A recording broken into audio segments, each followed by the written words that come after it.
HR news YouTube channel जो आपको रखे हर खबर से अपडेट। देखिए, चुनावी आगाज के साथ ही HR न्यूज ने जो इंटरव्यू का सिलसिला शुरू किया है, आज उसी कड़ी में हमारे साथ है वार्ड नंबर 8 से रुचिका नागपाल। एक बार सीधा इनसे भी जानते हैं, क्योंकि ये भी पार्षद के चुनाव लड़ रही है, क्या मुद्दे होंगे। एक बार सीधा इनसे भी जानते हैं, पहली बार चुनाव लड़ रही है। साथ में आपको बता देते हैं, इनका जो वार्ड है शहर के बीचों बीच है, वार्ड नंबर 8, जिसमें पूरा पंजाबी मार्केट और ये सारा एरिया आता है। कई सारी चीज़ें हैं, पंजाबी समुदाय से जुड़ी हुई है ये, और शहर की बेटी है, ब्यूटी पार्लर ये चलाती है। एक बार सीधा इनसे जानते हैं, आखिर इन्होंने चुनाव लड़ने का मन बनाया तो क्या मुद्दे होंगे, क्या ये सोचती है। रुचिका जी, आपका HR न्यूज में स्वागत है। धन्यवाद। ये बताइए, आप इस बार चुनाव में लड़ने जा रही है, हालांकि 2.5 साल देरी से चुनाव हो रहा है नगर परिषद का, क्या मुद्दे होंगे चुनाव में आपके इस बार जो आप चुनाव लड़ने जा रही है? लड़ेंगी या सिर्फ एक हवाबाजी बनाई जा रही है? नहीं जी, बिल्कुल लड़ूंगी, बिल्कुल तैयारी है मेरी, पूरी लड़ने की तैयारी है। क्योंकि मेरी लड़ने की तैयारी क्या है, मुझे समाज ने आगे किया है। मुझे समाज ने बोला कि लड़ने के लिए आगे आइए आप लोग, क्योंकि आप इतने टाइम से भाजपा की कार्यकर्ता रही हैं, इतने टाइम से समाज सेविका रही हैं, तो समाज ने मुझे बोला कि लड़िए आप इलेक्शन। तो देखिए, समाज यानी कि कहीं ना कहीं आपको थोड़ा सा और परिचय देते हैं रुचिका नागपाल का। अभी जब लॉकडाउन लगा था, उस लॉकडाउन में भी इन्होंने इतनी सेवा लोगों की थी कि घर घर बाजार बाजार जाकर के सैनिटाइज वितरित किया, चाय पहुंचाई पुलिस वालों को, कई सारी यानी कि इन्होंने सेवाएं की थी, और उसका फल यानी कि कहीं ना कहीं इनको मिला, और आज लोगों ने इनको चुनाव लड़ने के लिए प्रेरित किया।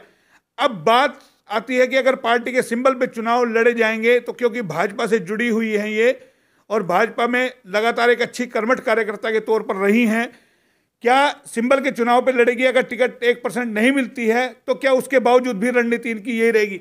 एक बात बताइए, सिंबल पे चुनाव हुए, अगर आपको टिकट नहीं मिलती है तो भी क्या आप लड़ेंगी चुनाव या नहीं?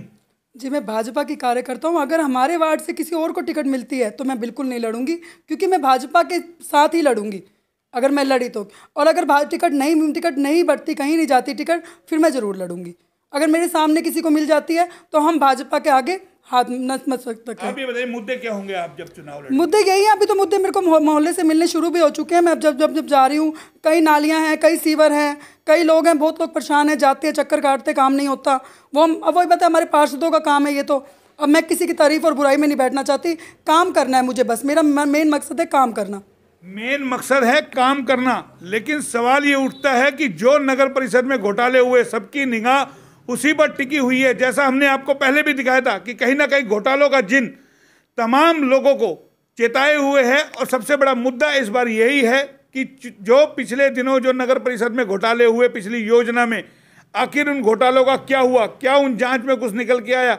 वो क्यों घोटाले दफन हो गए कई सारे, कि जिन किस तरीके से बाहर निकला? एक बार जानते हैं, जो घोटाले हुए, क्या आपको भी लगता है उन घोटालों की जांच होनी चाहिए? बिल्कुल होना चाहिए। घोटाले होंगे, हमारा समाज का ही नुकसान हो रहा है, जांच तो पक्की होनी चाहिए और पक्के तौर पे होनी चाहिए। और हम तो चाहते हैं ऐसा चेयरमैन आए कि आते ही नगर परिषद चेंज हो जाए, बिल्कुल ही नगर परिषद चेंज हो जाए। तो यानी कि सीधा सीधा कहीं ना कहीं निशाने पर है घोटाले। मुद्दे क्या होंगे? आपने भी पिछले दिनों देखा होगा किस तरीके से आवारा सांड का मुद्दा था। बिल्कुल, लगातार HR न्यूज ये उठा रहा है। अतिक्रमण का मुद्दा हो, चाहे अवैध निर्माण हो, तमाम आपने देखा होगा पिछले दिनों बाजार में दुकान झुकी, दीपावली के दिन कितना बड़ा हादसा हो सकता था। किस रूम में आपने देखा उसको? बाकी बहुत ज़्यादा नुकसान हो रहा है, एक बंदे की जान भी चली गई थी। हमारे जो भाजपा वाले बहुत ज़्यादा साथ दे रहे हैं, मगर वही बात है, कहीं ना कहीं, बस अब मैं क्या कहूँ, कहीं ना कहीं नीचे वाले वही बात है, उन्होंने ऑर्डर दे दिया। ऑर्डर, काम तो आप लोगों ने करना है ना, सीधी काम वही बात है। अब वो जाके तो पकड़ेंगे नहीं। बहुत करा हमारी सीधी बात है, भाजपा वालों ने घर घर जाके भी कहा, हमारे को भी समझाया कि आप कहो उनको, प्रशासन वालों को हमने भी बोला, कहीं कर भी रहे हैं, कहीं नहीं भी कर रहे हैं। तो देखिए, ये टीस कहीं ना कहीं निकल के आई जो HR न्यूज आपको दिखा रहा था कि क्योंकि 2.5 साल से ज्यादा का समय हो गया था, पार्षदों का कार्यकाल खत्म हुए। कहीं ना कहीं जो पार्षद है या जो चुनाव लड़ने के इच्छुक है, उनको भी कहीं ना कहीं लगता था चुनाव होना चाहिए। हालांकि 2.5 साल देरी से चुनाव हो रहे हैं, लेकिन अब चुनावी आगाज हो चुका है। 4 दिसंबर को आचार संहिता लग गई है। एचआर न्यूज बार बार आपको बता रहा है कि आपको चुनाव तक एक एक कवरेज से रूबरू कराया जाएगा, वार्ड की एक एक समस्याओं से आपको बताया जाएगा।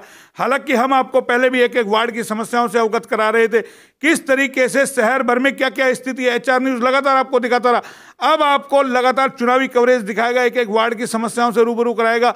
जान लेते हैं रुचिका जी से कि रुचिका जी, जो समस्याएं हैं क्या वाकई आपकी प्राथमिकता होगी, मुद्दे क्या होंगे जब आप कैंपेनिंग में जा रहे हैं, क्योंकि नामांकन हो जाएगा 11 मैं समाज से ही पूछती हूँ कि मुद्दे क्या है। वो समाज मुझे मुद्दे दे रहा है इस टाइम, मेरे अपने मुद्दे नहीं है। मुझे पता है समाज ने मुझे जो मुद्दे दिए हैं मैंने आपको अभी बताए भी हैं, और जो भी जिसकी समस्या होगी मैं आगे आके उनकी पूरी मदद करूंगी। तो देखिए, ये बोल्ड लेडी है और कहीं ना कहीं जिस तरीके से आवाज आपने सुनी होगी, दम इनके अंदर कहीं ना कहीं है। तो कहीं ना कहीं मतदाता भी एक बार सोचेगा, लेकिन क्या स्थिति होगी, किस तरीके से किस करवट उठ बैठेगा, ये भी देखने वाली बात होगी। आपको बता दें 11 तारीख से नामांकन है और उसके बाद कौन मैदान में होगा वो भी हम आपको सभी से रूबरू कराएंगे। कैमरा पर्सन पंकज के साथ मोहनलाल, एचआर न्यूज, रेवाड़ी।